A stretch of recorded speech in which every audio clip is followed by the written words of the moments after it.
Good morning, everybody, and welcome to this session of the Data Doctor. Today, we're going to look at some specific questions that have come in to the forum recently, and quite honestly, we see them on a recurring basis. And all these questions have something in common. We're going to take a look at use cases for occupancy rate, like you'd have in a hotel, meeting room scheduling, employee turnover or churn, and there's a lot of different names for them. Particularly this time of year, people are asking about lost customers and sales for customers that they've lost and they're no longer selling to a customer. And then we're going to take a look at overlapping age group. Now, what these problems have in common is that the pieces don't seem to fit together. You've got a database, and working with the database, you're not quite able to do the analysis the way that you want, and you have to restructure the data. Now, we've talked about scaffolding before, and some of these require scaffolding, and I'm going to show you different scaffolding techniques on how you have to solve this problem. And then some of them require a self-join, where you make a copy of the data and join it back to itself. And we got a couple of cases to look at like that. Let's start with the hotel occupancy. This is typically a problem that would come up where you have data that looks like this, where you have somebody checked into a hotel or checked into some sort of business, and they tell you how many nights they're going to stay. So I've got data that got a check-in date and a night stay, and the goal is to find out over a month or a period of time how much occupancy or the rate that the rooms were actually occupied compared to the total available rooms. And you can't do that directly from this data set. You have to add a date scaffold. And the date scaffold is nothing more than just the sequential dates or the sequence of dates from the first date in the range through the last date in the range. Now, if we were to take a look without scaffolding, this is what the data looks like. And you say, well, why can't I just take these dates and add them up? Room 201 here, for example, I could just add all this up and I'd end up with the number of nights that was occupied during the month. But if we look down here on the 28th, somebody checked in on the 28th and they were going to stay for 7 nights. Well, that goes into November, and we need a way to split that data out so that we can count by day, and we can look at data that looks more like this, where we look at a calendar, if you will, for each room, and we know what days it was occupied. Now, to do that, what we need to do is we need to create a scaffold. I'm going to open this up so you can see what this scaffold looks like. I've got the date scaffold, which is that sequential layer of dates, and I've got the occupancy data that we started as our base data. And to join these two, what I've done is we're going to create a join based on the check-in date is less than the scaffold date, and the scaffold date would be greater than the last day that they are in the hotel, and that's the check-in date plus the night stay. Okay. Once we join those two together, then we can take a look at the whoops, I'm sorry, I'm on the wrong chart there. We can take a look at the data and it would look like this. And all I've done at this point is I've dropped the scaffold date in and the rooms across the top, and I'm just counting the data from the data set. That's all I'm doing is we're just counting the data from the hotel occupancy data set. Now, the other piece of data that we need is we need the room availability. How many nights was the room available? And this might look like a little complicated formula that I've written, but I've written it this way for a reason. All we do here is I take a look at the scaffold date and I look at the next month. We look at the month of the scaffold date and I look at the next month. So if we're looking at October in the scaffold date, I look at November, take the date trunk, which is going to give us the 1st of November, and subtract 1 from that, which is going to give us the last date of October. And I do that to make sure that I've got all the end dates of the month in the calculation. So we see that for October, there's 31 dates, there's 30 dates in November, there's 31 dates in December. And then the occupancy rate is really very simple to calculate. All we do to calculate the occupancy rate is to divide the nights the room was occupied, the sum of the nights that the room was occupied, by the available nights by room. And we can look by room when we do that, and we can also look at the total overall all rooms that were available. Here we're looking at October and November. So now we're able to say, okay, fine, we know how often the room was occupied, but that's something we weren't able to do from the raw base data. Let's take a look at another example of how this one might work. And this is a meeting room schedule. And you might have seen this in your own business where you've got a meeting room, and we got a couple of rooms here. And the way I've seen it usually done is there's a sign up date, and you can sign up for the room. And typically, you post the amount or the length of the duration of the meeting. And it's usually done in minutes. I want the room starting at 9 o'clock for 60 minutes, and I want the room at 10:30 starting going for 90 minutes. And the thing that you'll notice here is that we're looking at the top of the hour at starting values and also at the halfway through the hour. Now you can do this on 15-minute increments if you wanted, if that's your business. But I just looked at half-hour increments so that we can look at when the meeting starts and also when the meeting ends. To do this, we're going to use a time scaffold. And this is the scaffold, and I'm going to show you the join clause on this in just a second.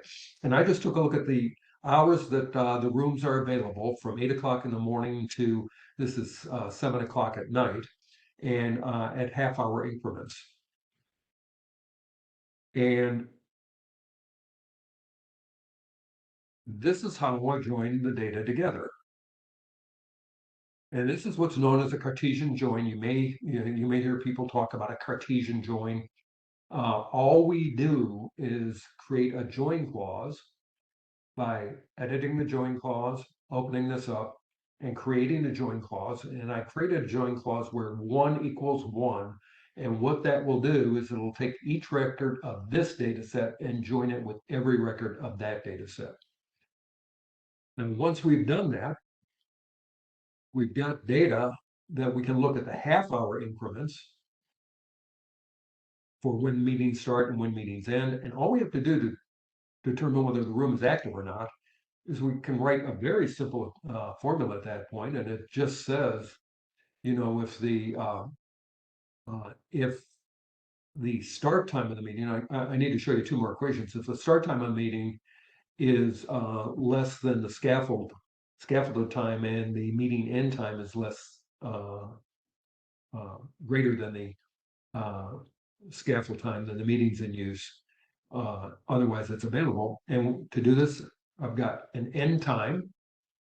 And for each meeting room and for each start time, I've just created the minimum of the date. I had to add these 2 pieces together, the duration in minute and the date start time.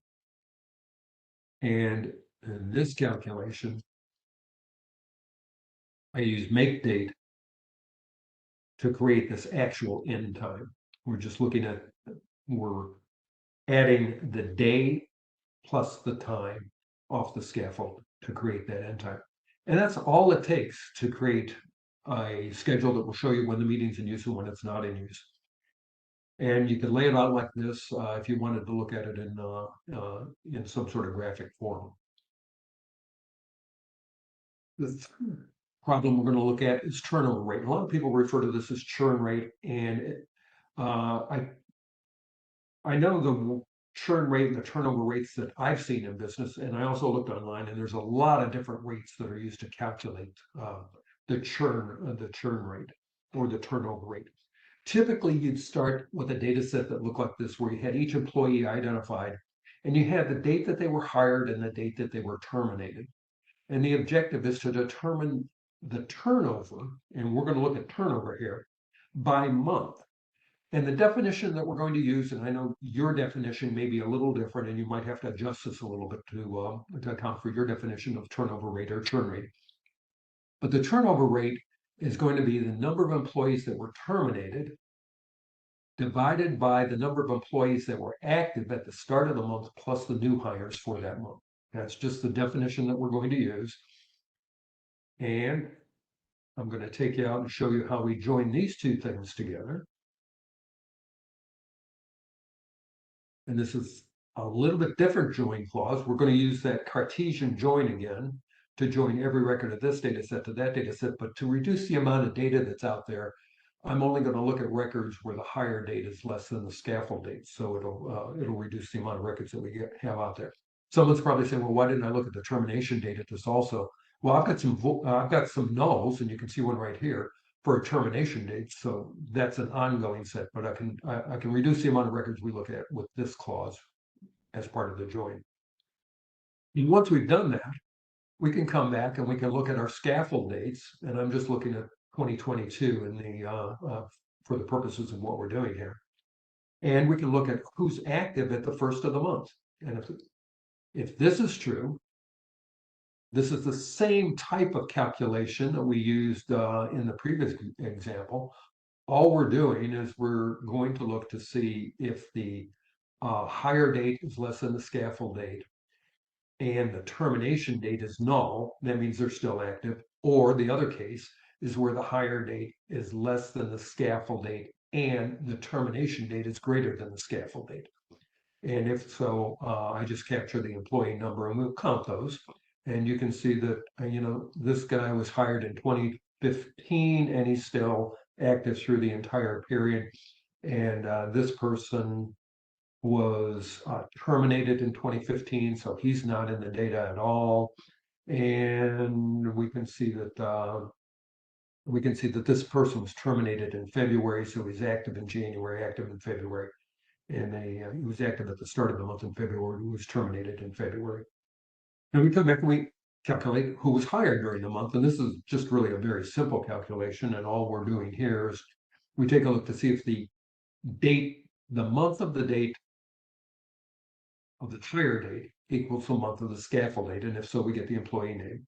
Date trunc just returns the first of the month, regardless of the date in the month that somebody was hired. So we're going to check the first of the month that they were hired against the first of the month scaffold date. And we can see those values here. And this person was hired in February, and sure enough, we can see them showing up in February. And this person was hired in July, and we can see them showing up in July. Now, the one last piece we need here is the termination, and it works the same way, and we can identify when they were terminated just by looking to see if the month of the termination equals the month of the scaffold date, and we've identified who's been terminated. Then the monthly turnover is very easy to calculate. Once we've got the data structured properly, all we're going to look at is the number of employees that were terminated each month versus divided by the number of employees that were active at the first of the month plus those that were hired during the month. And that will give us this chart that looks like this, or we can see it in chart form, and we can see our termination rate or our turnover rate by month. That's something that HR people like to look at, and they like to look at that kind of at the first of the year. They like to see what happened last year, or they like to look at that at the end of each quarter. I want to move on to another type of problem that seems to come up at this time of the year. A lot of times the sales groups or the marketing groups like to determine how many customers they lost over the last year and what was the value of those customers, what were their sales had been during the prior year. And for our purposes here, a lot of different definitions again, but for our purposes here today, all we're going to do is look at this last year, 2022. And if they did not purchase in 2022, but they purchased in 2021, then we're going to call them a lost customer. And I'm going to show you how we can determine which customers were lost and how much value we lost from those customers. You can see here that Aaron Bergman is a lost customer. Okay. Well, we're going to start, and what we need to do is we need to take a look at doing a self join. This is the first one where we're going to copy the data set. This is just Superstore data. And I'm taking the Superstore data and I made a copy of Superstore data and I joined it to itself. And the join clause here, we want to join on customer name. And then we also want to have a special join clause here where with our original data, we want to join the year of the order date with the year of the order date plus 1 year. We're advancing the copy of the data set, we're advancing that 1 year, and we're joining on the basis of 2022, joining back to 2021. That's That's what this clause will do. It will do it throughout the entire data set, but we're only going to look at 2022 versus 2021. Okay. And when we do that, we can create a chart that looks like this, where we take from the copy, we put the year of the order date on columns, and we take the customer name from the copy, the 2022 data, and add that to our data. And then we sum the orders, the dollar value of the orders that appeared in 2022 versus 2021 for each one of our customers. But we have to add this one condition here. We're going to add a filter here. And that filter simply says, and this is our copy of the data set. This is our 2022 data. If our orders in 2022, the sum of the orders in 2022 are greater than 0, and there is no data, I'm sorry, if the sum of our orders in 2022 is null, and the sum of our orders in 2021 is greater than 0, then that will return a true, and we want only the true value. So here we see Aaron Bergman. He's one of our lost customers. And we can come back, and if we sort these guys and apply that filter, we get the complete list of customers that we lost 2021 to 2022, and we have what they bought in 2021, and we can summarize that in total. We're using LOD expressions. I'm going to just hold that off there. And we can see what the total dollar value was. We counted the lost customers, and we can get the average. And if we were to take a look at the average equation, we're just taking a look at the sum of the customers lost, the dollar value of what we lost in 2021, divided by the number of customers that we lost in 2021. I got one more example that I want to show you, and this one comes up really kind of frequently. It has to do with overlapping groups. We're going to take a look at age groups because it's fairly easy to demonstrate what we look at, but groups that overlap one another, and you want to use the data that you've got as a starting point, but you need to overlap dimensions in that data. And here's an example here. I've just made up a data set where we've got a few people by name, and they're different ages. You know, the date ranges from 22 for Sally up to 52 for Joe. But the goal and the objective here is our user needs to see groups that are defined as all those people that are less than 25 years old, and another group between 20 and 30. And so 25, some people are going to be in this less than 25, like Sally and Al are going to be in the less than 25, but they're also going to be in this group with the 20 to 30 age group. And then there's the 30 to 40 age group, and then there's another overlap at greater than 35. Now, to do this, we're going to take a look at another way. Okay. In this case, we make a copy of the data. We made a copy of that same data set, and we created a union with itself. This is not a join. We created a union with itself. And when you create a union, I'll do this a little slower. All you have to do is open this up, and you create a union. I've already got one, so we can edit the union. And I just dragged a second copy of the data, and I put it in here. And you notice when that happened, it's got the same name, except a 1 has been appended to it. That's our copy of the data. And if you take a look down here in the data, two columns have been added to the data table, and table name is one of them. And the table name for one of them is name and age, and the name for the other, for the copy, is name and age 1.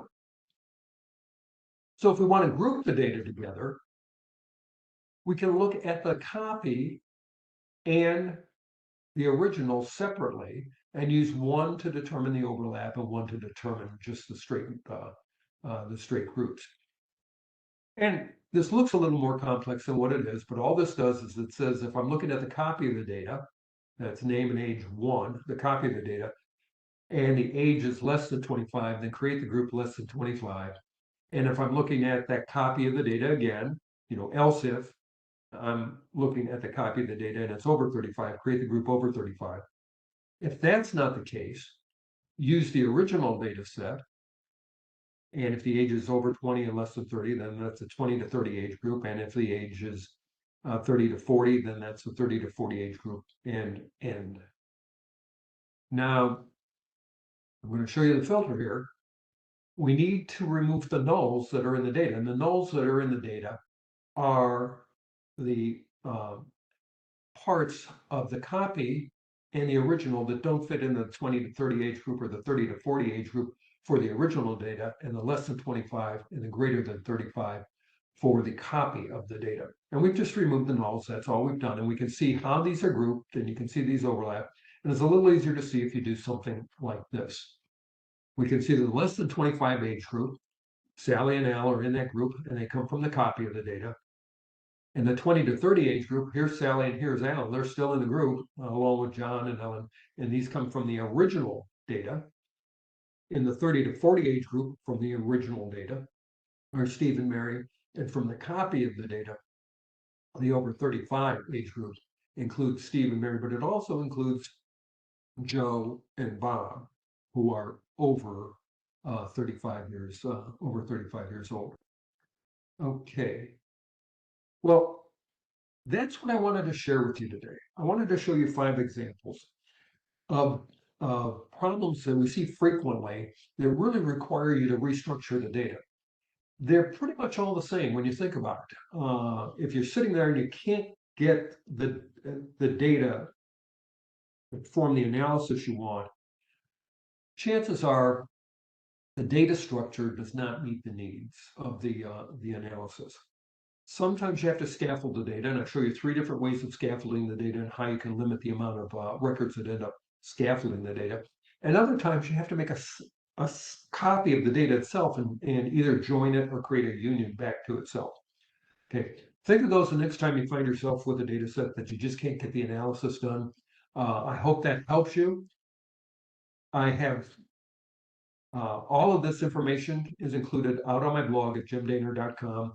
If you go out there and you just look under the most recent heading, you can see the blog piece that I wrote on this. This workbook itself can be downloaded directly from my Tableau public site. And of course, if you ever want to reach out to me, you can reach out at marketanalyticsllc@gmail.com. That's my email address.